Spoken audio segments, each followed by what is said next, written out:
اس نے بڑے نارمل انداز میں کہا۔ کیوں؟ بس ویسے ہی۔ وہ چند لمحے اسے دیکھتا رہا، پھر کچن سے نکل گیا۔ جس وقت وہ بیڈ روم میں داخل ہوئی، اس نے ایمان کو کارپیٹ پر پھینکی ہوئی چیزوں کو بیگ میں ڈالتے ہوئے دیکھا۔ کارپیٹ پر پنجوں کے بل بیٹھے ہوئے چیزیں اکٹھی کرتے ہوئے اس نے صرف ایک لمحے کے لیے سر اٹھا کر امید کو دیکھا تھا، اور اس نظر میں سب کچھ تھا: بے یقینی، افسردگی، غصہ، ملامت۔ اس کا خیال تھا کہ وہ اس سے کچھ کہے گا، مگر اس نے کچھ بھی نہیں کہا۔ بیگ میں چیزیں بھرنے کے بعد وہ باقی دونوں بیگ بھی اٹھا کر ڈریسنگ روم میں لے گیا۔ چند منٹوں کے بعد جب وہ ڈریسنگ روم سے نکلا تو نائٹ سوٹ میں ملبوس تھا۔ امید ٹی وی دیکھنے میں مصروف تھی۔ وہ سیدھا اپنے بیڈ سائڈ ٹیبل کی طرف گیا اور باری باری تینوں دراز کھول کر کچھ ڈھونڈنے لگا۔ ریوالور کہاں ہے؟ امید کا سانس رک گیا۔ وہ اس کی روٹین بھول گئی تھی۔ وہ ہر رات ریوالور چیک کر کے سیفٹی کیچ ہٹا کر سونے کے لیے جاتا تھا، اور یہ بات اس کے ذہن سے نکل گئی تھی، اور اب وہ اپنے معمول کے مطابق دراز میں ریوالور دیکھنے لگا تھا، مگر وہ اسے وہاں نظر نہیں آیا۔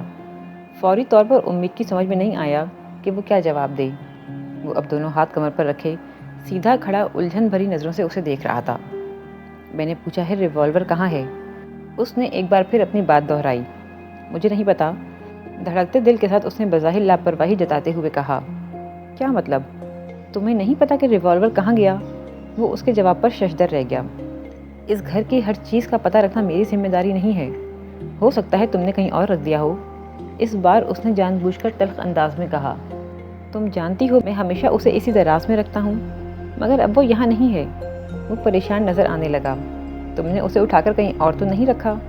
مجھے کیا ضرورت تھی ایسا کرنے کی؟ مگر مجھے ٹھیک سے یاد بھی نہیں ہے۔ شاید میں نے ہی کہیں اور رکھ دیا ہو۔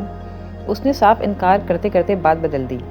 اسے اچانک خیال آیا تھا کہ ایمان کہیں ملازم کو نہ بلوا لے، اور اس سے پوچھ گچھ کرنے پر معاملہ مزید طویل ہو سکتا تھا۔ تم ذرا اپنے دراز میں دیکھو، اس نے کھڑے کھڑے امید سے کہا۔ اس نے بے دلی سے تینوں درازیں چیک کیں، مگر وہ جانتی تھی کہ ریوالور وہاں نہیں ہے۔ یہاں بھی نہیں ہے۔ وہ اس کے جواب پر ڈریسنگ روم میں چلا گیا۔ امید کو اندر سے وارڈروب کھولنے کی آواز آئی، پھر اس نے الماری کے دراز کھولنے شروع کر دیے۔ وہ ہونٹ بھینچے بیٹھی رہی۔ اس کی ایک چھوٹی سی بھول نے سارا کام بگاڑ دیا تھا۔ آخر کیا ضرورت تھی مجھے ریوالور یہاں سے ہٹانے کی؟ میں یہیں سے ریوالور لے کے اسٹڈی میں جا سکتی تھی، اور اگر وہ سو جاتا تو بھی دراز کھول کر ریوالور نکال سکتی تھی۔ میں کچھ بھی اور کر سکتی تھی، مگر مجھے ریوالور یہاں سے ہٹانا نہیں چاہیے تھا۔ وہ اب خود کو کوس رہی تھی۔ وہ نہیں جانتی تھی ریوالور نہ ملنے پر ایمان کا رد عمل کیا ہوگا۔ وہ بہت محتاط طبیعت کا انسان تھا۔ اس نے اپنی زیادہ تر زندگی غیر ملکوں میں گزاری تھی، اور غیر ملکی کی حیثیت سے کسی دوسرے ملک میں رہنا، خاص طور پر تیسری دنیا کے ملک میں، ایک خاصا مشکل کام تھا۔ امید کو یاد تھا کہ کسی بھی لمبے سفر پر نکلنے سے پہلے وہ ریوالور ساتھ رکھا کرتا تھا۔ یہ جیسے اس کی زندگی کا حصہ بن گیا تھا۔ اپنے ہی گھر کے بیڈ روم کے اندر سے ریوالور کا غائب ہو جانا بہت پریشانی کی بات تھی۔ وہ ڈریسنگ ٹیبل کے دراز چیک کرنے کے بعد جیسے کچھ تھک کر اسٹول پر بیٹھ گیا۔ امید بظاہر ٹی وی کی طرف متوجہ تھی، مگر اس کا سارا دھیان اسی کی طرف تھا۔ چند منٹ وہ جیسے کسی سوچ میں گم رہا، پھر ایک گہری سانس لے کر اس نے امید کو مخاطب کیا۔ تمہارا کیا خیال ہے؟ اگر تم نے ریوالور اٹھایا ہے تو تم کہاں رکھ سکتی ہو؟ میں نے کہا نا مجھے یاد نہیں۔ ویسے بھی میری طبیعت پچھلے چند ہفتوں میں ٹھیک نہیں تھی۔ بار بار مجھے بھول جاتا ہے کہ میں نے کسی چیز کو کہاں رکھا۔ اس نے ہونٹوں پر زبان پھیرتے ہوئے بظاہر پرسکون انداز میں کہا۔ میری عدم موجودگی میں تم ہر رات ریوالور چیک کرتی تھیں؟ اب وہ اس سے پوچھ رہا تھا۔ نہیں، تمہیں میں تاکید کر کے گیا تھا کہ ایسا کرنا، پھر بھی تم نے۔ اگر کچھ ہو جاتا تو ریوالور کے بغیر تم کیا کرتی؟ تم جانتی تھی تم اکیلی ہو، پھر بھی تم اتنی لاپرواہ کیوں ہو؟ میری بات تمہاری سمجھ میں کیوں نہیں آتی؟ اس کی آواز میں پریشانی تھی یا غصہ، اسے اندازہ نہیں ہوا۔ امید نے سر اٹھا کر اسے دیکھا، پھر بڑی بے خوفی سے بولی، مگر کچھ ہوا تو نہیں نا؟ وہ اس کے جواب پر گنگ رہ گیا۔ وہ ایک بار پھر ٹی وی کی جانب متوجہ ہو گئی۔ اور اگر کچھ ہو جاتا تو؟ اس نے تندی سے کہا۔ تو ہو جاتا؟ امید کی آواز میں تلخی تھی۔ وہ بہت دیر تک اس کا چہرہ دیکھتا رہا۔ راولپنڈی جانے سے پہلے تم نے ریوالور دیکھا تھا؟ کیا تب بھی وہ یہیں تھا؟ اس بار امید کو اس کی آواز بہت سرد محسوس ہوئی تھی۔ مجھے یاد نہیں۔ تو یاد کرو، اس نے اپنے لفظوں پر زور دیتے ہوئے کہا۔ تم کیا سوچ رہے ہو کہ وہ ریوالور میں نے چھپایا ہے؟ وہ ایک دم بھڑک اٹھی۔ میں نے ایسا کچھ نہیں کہا۔ جو کچھ تم کہہ رہے ہو اس سے یہی مطلب نکلتا ہے۔ تم اتنی باریک بین نہیں ہو کہ میرے لفظوں کے مطلب جان سکو۔ میں جان سکتی ہوں اور جان چکی ہوں، اور کیا کیا جانتی ہوں یہ تمہارے علم میں نہیں ہے۔ اس کے جملے پر مشتعل ہو کر اس نے کہا تھا۔ وہ بے حس و حرکت اسے دیکھتا رہا اور پھر اتنی ہی سرد آواز میں اس سے امید سے کہا، مثلاً کیا جان چکی ہو تم، اور کیا کیا جانتی ہو تم جو میرے علم میں نہیں ہے؟ اس نے اپنے ایک ایک لفظ پر زور دیا تھا۔ وہ یکدم سنبھل گئی۔ وقت آنے پر بتا دوں گی۔ میرا خیال ہے وہ وقت آ چکا ہے۔ اس کا لب و لہجہ یکسر بدل چکا تھا۔ تم کیا چاہتے ہو؟ ایک چھوٹی سی بات کا بہانہ بنا کر مجھ سے لڑنا چاہتے ہو؟ وہ اسے ایک ٹک دیکھتا رہا۔ میں لڑنا چاہتا ہوں؟ ہاں، اسی لیے تم بات کو بڑھا رہے ہو۔ مجھ سے جان چھڑانا چاہتے ہو تم چاہتے ہو میں خود ہی اس گھر سے چلی جاؤں؟ وہ خود پر قابو نہیں رکھ پا رہی تھی۔ میں کیوں جان چھڑانا چاہوں گا تم سے؟ اسے جیسے امید کی بات پر کرنٹ لگا، تاکہ میں تمہارے جھوٹ سے بے خبر رہوں، تمہارے فراڈ اور تمہارے گناہ کو جان نہ سکوں۔ اس کا غصہ بڑھتا جا رہا تھا۔ وہ جو بات راز میں رکھنا چاہ رہی تھی وہ بات خود بخود اس کی زبان پر آ رہی تھی۔ اس نے ایمان کے چہرے کا رنگ اڑتے ہوئے دیکھا۔ پلکیں جھپکائے بغیر وہ بے حس و حرکت اسے دیکھ رہا تھا۔ وہ بہت دیر اسے خاموشی کے ساتھ دیکھتا رہا، پھر اسے اس کی آواز سنائی دی۔ میں جاننا چاہتا ہوں کہ تم میرے کس جھوٹ اور کس فراڈ اور کس گناہ کو جان گئی ہو۔ وہ خود پر قابو پا چکی تھی اور اب وہ اسے کچھ بھی بتانا نہیں چاہتی تھی۔ میں تم سے کوئی بحث نہیں کرنا چاہتی، مگر میں کرنا چاہتا ہوں۔ وہ اسے دیکھنے لگی۔ بات کو ختم کرو۔ ایک ریوالور کے لیے اتنا تماشا کھڑا مت کرو۔ تم سوچ رہی ہو ریوالور میری وجہ سے گم ہوا ہے؟ ٹھیک ہے، میں تمہیں اس کی قیمت دے دوں گی۔ وہ اس کی بات پر یکدم بھڑک کر کھڑا ہو گیا۔ کیا مطلب ہے تمہارا؟ قیمت دے دوں گی؟ کون قیمت مانگ رہا ہے تم سے؟ تو پھر اس ہنگامے کا اور کیا مقصد ہے؟ وہ جیسے دم بخود ہو گیا تھا۔ پہلے کتنی چیزوں کی قیمت لے چکا ہوں میں تم سے؟ میرے ایمان، میری زندگی کی۔ وہ کہنا چاہتی تھی مگر خاموش رہی۔ تمہیں پتہ ہے کہ یہاں سے اس طرح ریوالور غائب ہونے کا کیا مطلب ہے؟ وہ لائسنس یافتہ ریوالور تھا۔ اگر کسی نے اسے یہاں سے غائب کر دیا ہے تو کسی جرم میں استعمال ہونے کی صورت میں پولیس سیدھی میرے پاس آ جائے گی۔ میں پکڑا جاؤں گا، میرا کیریئر داؤ پر لگ جائے گا، اور جب تک وہ ریوالور غائب ہے ہمیں خطرہ ہے۔ آخر کون ہے جو بیڈ روم کی دراز سے ریوالور نکال کر لے گیا؟ اگر کوئی یہ کر سکتا ہے تو وہ کچھ بھی اور کر سکتا ہے، اور اگر یہ کام ملازم نے کیا ہے تو ہم اور بھی زیادہ خطرے میں ہیں۔ چوکیدار کو بھی تم نے گھر بھیج دیا ہے کہ کوئی ایمرجنسی ہو گئی ہے۔ یہ سب کچھ کوئی سازش بھی تو ہو سکتی ہے۔ مجھے کسی سیکیورٹی ایجنسی سے آج گارڈ منگوانا پڑے گا۔ صبح تم ریوالور ڈھونڈ لینا، ورنہ پھر مجھے پولیس کو FIR لکھوانی پڑے گی۔ وہ بات کرتے کرتے فون کی طرف بڑھ گیا۔ فون پر اس نے کسی سیکیورٹی ایجنسی سے گارڈ کی بات کی تھی۔ وہ بے بسی سے یہ سب کچھ ہوتا ہوا دیکھ رہی تھی۔ اس کی ایک چھوٹی سی لاپرواہی نے ایمان کو محتاط کر دیا تھا۔ وہ بیڈ روم سے نکل گیا تھا۔ وہ اندازہ لگا سکتی تھی کہ اگلے چند منٹوں میں وہ پورے گھر کو چیک کر رہا ہوگا، اور شاید ملازم کو بھی بلوا لے، اور ایسا ہی ہوا تھا۔ چند منٹوں کے بعد بیڈ روم میں آ کر اس نے انٹر کام پر ملازم کو بلوا لیا۔ وہ ہون بھیجے اس کی مصروفیات دیکھتی رہی۔ وہ ایک بار پھر بیڈ روم سے نکل گیا۔ چند منٹوں کے بعد وہ دوبارہ اندر آ گیا۔ صابر کو ریوالور کے بارے میں کچھ پتہ نہیں۔ اس نے امید کو جیسے مطلع کیا۔ وہ کوئی جواب دیے بغیر TV دیکھتی رہی۔ وہ ایک بار پھر باہر نکل گیا۔ کچھ دیر بعد امید نے بیل کی آواز سنی۔ اس نے اندازہ لگا لیا کہ گارڈ باہر پہنچ چکا ہوگا۔ کوئی بات نہیں، گارڈ تو باہر ہی ہوگا، وہ اندر آ کر تو کچھ نہیں کر سکے گا نا۔ مگر پھر مجھے چوکیدار کو بھی بھیجنے کی کیا ضرورت تھی؟ اس نے ملازم اور چوکیدار کو صرف اس لیے وہاں سے بھیج دیا تھا تاکہ کسی بھی طرح کی کوئی مداخلت نہ ہو سکے، اور وہ دونوں اس کے منصوبے میں رکاوٹ نہ بن سکیں۔ لیکن اب صورتحال بالکل الٹ ہو گئی تھی۔ ان دونوں کی عدم موجودگی ہی ایک رکاوٹ بن گئی تھی۔ 15-20 منٹ کے بعد گھر میں خاموشی چھا گئی تھی۔ ملازم واپس کوارٹر میں جا چکا تھا اور ایمان واپس بیڈ روم میں نہیں آیا۔ اس کا مطلب تھا وہ اسٹڈی میں جا چکا تھا۔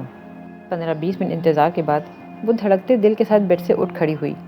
TV آف کرنے کے بعد محتاط انداز میں بیڈ روم سے باہر آ گئی۔ لاؤنج کی لائٹ بند تھی۔ وہ کچھ مطمئن ہو کر اسٹڈی کی طرف بڑھ گئی۔ دروازے کے نیچے اسٹڈی روم میں جلنے والی روشنی باہر کوریڈور کو بھی روشن کر رہی تھی۔ اس کے دل کی دھڑکن تیز ہو گئی۔ جھک کر کی ہول سے اس نے اسٹڈی کے اندر کا منظر دیکھنے کی کوشش کی۔ اسٹڈی ٹیبل کا ایک کونا نظر آ رہا تھا، مگر کمپیوٹر اور سامنے پڑی ہوئی کرسی نظر نہیں آ رہی تھی۔ اس نے اسٹڈی روم میں کوئی آواز سننے کی کوشش کی مگر ناکام رہی۔ اسٹڈی روم میں مکمل خاموشی تھی۔ وہ سیدھی ہو گئی۔ چند لمحے اس نے اپنی ناہموار سانس اور تیز دھڑکن پر قابو پانے کی کوشش کی، پھر دروازے کی نوب پر اپنا ہاتھ رکھ دیا۔ حتی المقدور احتیاط سے اس نے دروازے کی نوب گھما کر دروازہ کھول دیا۔ ایمان نے پلٹ کر نہیں دیکھا تھا کیونکہ وہ کرسی خالی تھی۔ وہ اسٹڈی کے ایک کونے میں نماز پڑھنے میں مصروف تھا۔ وہ چند لمحے ہل نہیں سکی۔ یہ نماز کیوں پڑھ رہا ہے؟ جب یہ اس کی وحشت میں اضافہ ہو گیا تھا۔ اسے ابھی بھی یاد تھا کہ اس کے آفس سے اسے یہی کہا گیا تھا کہ یہاں کوئی ایمان علی نہیں ہے، اور ڈینیل ایڈگر کے بارے میں پوچھنے پر فوراً اسے معلومات فراہم کر دی گئی تھیں، اور ایمان علی نے اس سے کہا تھا کہ وہ آفس میں اپنا نام تبدیل کر چکا ہے۔ وہاں سب اسے ایمان علی کے نام سے ہی جانتے ہیں۔ پھر امریکہ کا وہ ویزا جو اس نے مذہبی رسومات ادا کرنے کے لیے حاصل کیا تھا، کون سے مذہب کی رسومات؟ اور ایمان کے انکل کا وہ بیان کہ ڈینیل نے مذہب تبدیل نہیں کیا، بلکہ اس نے انہیں یہ بتایا تھا کہ اس نے امید کے ساتھ اس کی رضامندی سے یہ طے کیا تھا کہ ہم دونوں اپنے اپنے مذہب پر قائم رہیں گے۔ اس کا ریزائن کرنا تب جب وہ اس کے بچے کی ماں بننے والی تھی۔ بینک کا خالی اکاؤنٹ، رقم کا ٹرانسفر، اس کے ڈاکیومنٹس کی عدم موجودگی، اس کے پیرنٹس کا جرمنی سے یکدم غائب ہو جانا، وہ کس کس ثبوت کو جھٹلا سکتی تھی؟ ایک ماہ سے اس کا رابطہ نہ کرنا، ہر چیز نے اسے مجبور کیا تھا کہ وہ یقین کر لے کہ ایمان اسے چھوڑ کر چلا گیا تھا۔ واحد چیز جو اس کی سمجھ میں نہیں آئی تھی وہ اس کی واپسی تھی۔ جب وہ اپنے سارے کام نپٹا کر چلا گیا تھا تو واپس کیوں آیا تھا؟ اسے کون سی چیز پیچھے کھینچ لائی تھی؟ اور وہ اتنا انتظار نہیں کر سکتی تھی کہ اس چیز کا کھوج لگاتی۔ وہ جلد از جلد اس سے چھٹکارا حاصل کر لینا چاہتی تھی، اس سے پہلے کہ وہ پھر غائب ہو جاتا۔ اور اب وہ یہاں اسٹڈی روم میں نماز پڑھ رہا تھا، اور تبھی ایک خیال نے اس کے وجود میں برقی رو دوڑا دی تھی۔ کیا وہ جانتا تھا کہ میں یہاں آنے والی ہوں، اور صرف مجھ پر ظاہر کرنے کے لیے اس نے ڈھونگ رچایا ہے؟ وہ ساخت ہو گئی۔ مگر یہ کیسے ہو سکتا ہے؟ آخر اسے کیسے پتہ چل سکتا ہے کہ میں یہاں آنے والی ہوں؟ کیا اس نے میری آہٹ سن لی تھی؟ مگر اسے آخر نماز پڑھنے کی کیا ضرورت تھی؟ کہیں وہ یہ تو نہیں جان گیا کہ میں اس کے بارے میں سب کچھ جان چکی ہوں؟ جب کچھ دیر پہلے میں نے اسے اس کے فریب، جھوٹ اور گناہ کا طعنہ دیا تھا، تو کیا یہ سب کچھ سمجھ گیا ہے؟ اور کیا اسی لیے ریوالور غائب ہونے پر اتنا محتاط ہو گیا ہے؟ کیا اسے خدشہ تھا کہ میں اس ریوالور سے اس پر حملہ کر سکتی ہوں؟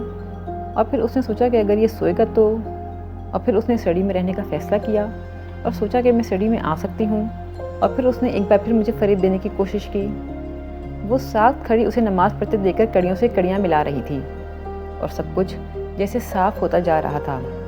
تو اس کے علم میں سب کچھ آ چکا ہے، اور اب ہم دونوں ایک دوسرے کے ساتھ بلائنڈ گیم کھیل رہے ہیں۔ پہلے میں صبح سے اسے دھوکہ دے رہی تھی، اور اب یہ مجھے دھوکہ دے رہا ہے۔ اس کے چہرے پر ایک زہریلی مسکراہٹ ابھری۔ دروازہ بند کر کے وہ اسی طرح دبے قدموں شیلف کی طرف چلی گئی۔ شیلف کے پاس پہنچ کر کتابیں ہٹانے سے پہلے اس نے ایک بار محتاط نظروں سے پیچھے دیکھا تھا۔ وہ رکوع کی حالت میں تھا۔ اس نے مطمئن ہو کر چہرہ موڑ لیا۔ جن دو کتابوں کے پیچھے اس نے ریوالور رکھا تھا انہیں بڑی احتیاط سے اس نے نکال لیا۔ پھر وہ پتھر کے بت کی طرح ساکت رہ گئی۔ ریوالور وہاں نہیں تھا۔ اس نے اپنے ہاتھوں میں کپکپاہٹ دیکھی۔ کیا اسے جال میں پھانستے پھانستے وہ خود اس کے جال میں پھنس گئی تھی؟ اور اب جب میں پلٹ کر اسے دیکھوں گی تو وہ نماز چھوڑ کر اطمینان سے کھڑا مجھے دیکھ رہا ہوگا، اور اس کے چہرے پر طنزیہ مسکراہٹ ہوگی۔ اس نے لرزتے ہاتھوں سے دونوں کتابیں اپنی جگہ پر واپس رکھ دیں۔ واپس پلٹنا شکست تسلیم کرنے کے مترادف تھا، مگر اسے پلٹنا تھا۔ بوجھل قدموں کے ساتھ وہ واپس پلٹی تھی اور ایک بار پھر ساکت رہ گئی۔ وہ اب سجدہ کر رہا تھا۔ کس حد تک فریب دینا چاہتا ہے یہ مجھے؟ اب یہ جاننے کے باوجود بھی کہ میں سب کچھ جان چکی ہوں اور اسے قتل کر دینا چاہتی ہوں، یہ پھر بھی مجھے دھوکہ دینا چاہتا ہے، میری آنکھوں میں دھول جھونکنا چاہتا ہے۔ وہ مشتعل ہو گئی تھی۔ وہ ایک بار پھر رکوع کی حالت میں تھا۔ تبھی اس کی نظر اسٹڈی ٹیبل پر جم گئی۔ ریوالور اسٹڈی ٹیبل پر پڑا ہوا تھا۔ مزید کچھ سوچنے کے بجائے وہ اسٹڈی ٹیبل کی طرف آئی اور اس نے ریوالور اٹھا لیا۔ اپنے اندر اسے ایک دم جیسے عجیب سی طاقت محسوس ہوئی تھی۔ ریوالور کا سیفٹی کیچ ہٹا ہوا تھا۔ وہ ریوالور اٹھا کر ایمان کی پشت پر آ گئی تھی۔ ایمان نماز پڑھنے کے دوران کمرے میں اس کی آمد اور سرگرمیوں سے بے خبر نہیں رہا ہوگا، یہ وہ جانتی تھی۔ اس نے دھڑکتے دل کے ساتھ دونوں ہاتھ اٹھا کر ایمان کی پشت کا نشانہ لیا تھا۔ وہ سجدے میں تھا۔ آنکھیں بند کر کے اس نے ٹریگر پر انگلی کا دباؤ بڑھا دیا، مگر کوشش کے باوجود وہ گولی نہیں چلا سکی۔ اس نے کچھ بے بسی سے آنکھیں کھول دیں۔ یہ شخص فریب کر رہا ہے، مجھے دھوکہ دے رہا ہے، مگر نماز پڑھ رہا ہے، جائے نماز پر ہے، میں اسے اس طرح گولی کیسے مار سکتی ہوں؟ جب میں صبح سے مناسب وقت کا انتظار کر رہی ہوں تو چند منٹ اور بھی انتظار کر سکتی ہوں۔ صرف چند منٹ ہی کی تو بات ہے۔ وہ پیچھے ہٹ آئی، کتابوں کے شیلف سے ٹیک لگائے وہ ایمان کی پشت پر نظریں جمائی کھڑی تھی۔ وہ اب سلام پھیر رہا تھا۔ امید نے برق رفتاری سے ریوالور اپنی پشت پر چھپا لیا۔ سلام پھیرنے کے بعد اس نے بیٹھے بیٹھے گردن موڑ کر پیچھے دیکھا۔ امید، تمہیں کوئی کام ہے؟ اس نے امید کو مخاطب کیا۔ ہاں، مجھے تم سے کچھ باتیں کرنی ہیں۔ وہ کچھ دیر اسے دیکھتا رہا اور پھر گردن واپس موڑ لی۔ میں نماز ختم کر لوں پھر بات کرتا ہوں۔ نہیں، مجھے پہلے بات کرنی ہے۔ تم نماز چھوڑ دو اور اٹھ کر میری بات سنو۔ صرف آخری 2 نفل رہ گئے ہیں، وہ تو مجھے پڑھ لینے دو۔ تم جانتی ہو ہماری بات بہت لمبی ہو جائے گی اور میں نماز کو درمیان میں چھوڑ کر نہیں جانا چاہتا۔ اس نے پھر سے نیت کر لی۔ اس نے زندگی میں کبھی کسی کو اتنی گالیاں نہیں دی تھیں جتنی اس نے اس وقت ایمان کو دل میں دی تھیں۔ کیا ثابت کرنا چاہتا ہے یہ اپنی نماز سے مجھ پر؟ ابھی کیا باقی رہ گیا ہے؟ کون سی جنت کی تلاش میں ہے یہ؟ اس کا خون کھول رہا تھا۔ اس نے 2 نفل ادا کیے پھر دعا کے لیے ہاتھ اٹھا دیے۔ وہ منتظر تھی کہ وہ دعا کرنے کے بعد اٹھ کھڑا ہو اور وہ اسے شوٹ کرے۔ دعا کرنے کے بعد اس نے کھڑے ہو کر جھک کر جائے نماز اٹھائی تھی اور اسے تہہ کرتے ہوئے امید کی طرف پلٹا تھا، اور پھر جیسے وہ پتھر کا مجسمہ بن گیا۔ وہ اس پر ریوالور تانے کھڑی تھی۔ اس نے ایمان کی آنکھوں میں بے یقینی دیکھی تھی اور اگلے ہی لمحے وہ ٹریگر دبا چکی تھی۔